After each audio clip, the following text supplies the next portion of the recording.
What's up? It is Weed Week 2022, day one. First question is, why do people get the munchies when they get high? Couple of reasons. For one, THC, tetrahydrocannabinol, the psychoactive ingredient in cannabis, acts on the hunger center of the brain. It also stimulates production of a hormone secreted by the stomach called ghrelin. Both of those things trigger the brain that the body is hungry, whether it is or not. And then enhanced smell and taste can also lead to somebody eating more and to sugar being more appealing. And people get cotton mouth. So they get sort of dry mouth and get a craving to consume a bunch of liquids. So all of those are the reasons why in medicinally legal states, cannabis is prescribed to enhance appetite for people that are on medications or that have medical conditions where they're not getting enough nutrition because they're not eating enough.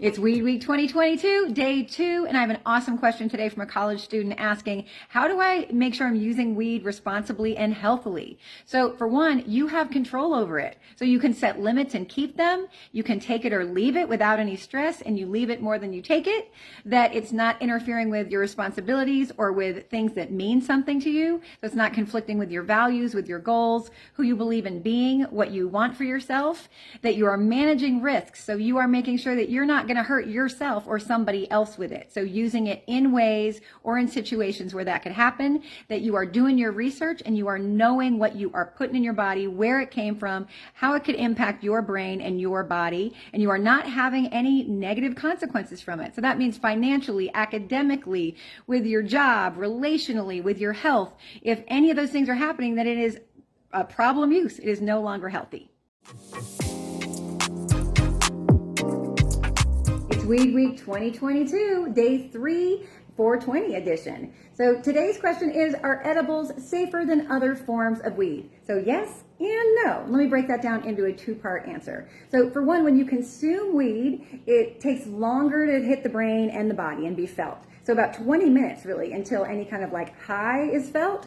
And then it's milder and it's longer lasting. So it's considered less addictive as a way to use. But here's where the risk comes in, is for one, THC hits the hunger center of the brain and can give you the munchies. So you feel like eating even if you're not hungry. And if it's in something delicious, you want to keep putting that in your face, right? But if it takes 20 minutes to like kick in and be felt, somebody can not notice how much they're actually consuming. Then by the time it hits their system, they are way more inebriated than they meant to be, or can have other side effects of psychosis or really being nauseous and throwing up.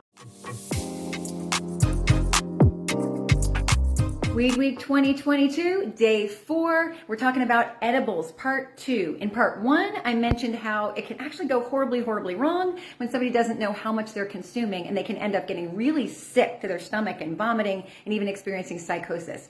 So if you're in a legal, recreational, or medicinal state, it can be easier to get something that actually is regulated and has the milligrams posted on there, in which you know how much you're using. And it actually, more than about 10 milligrams, particularly for somebody that doesn't have a tolerance or is a young and new user, can make somebody feel uncomfortably high and have some negative side effects. So if somebody's handing you the Rice Krispie treat in the school bathroom or saying, hey, I made these gummies, want to have a couple? You don't know what that is, where it came from. So best bet is to take that really slow, have a little bit, give yourself about 20 minutes for something to kick in before you dare go and have some more.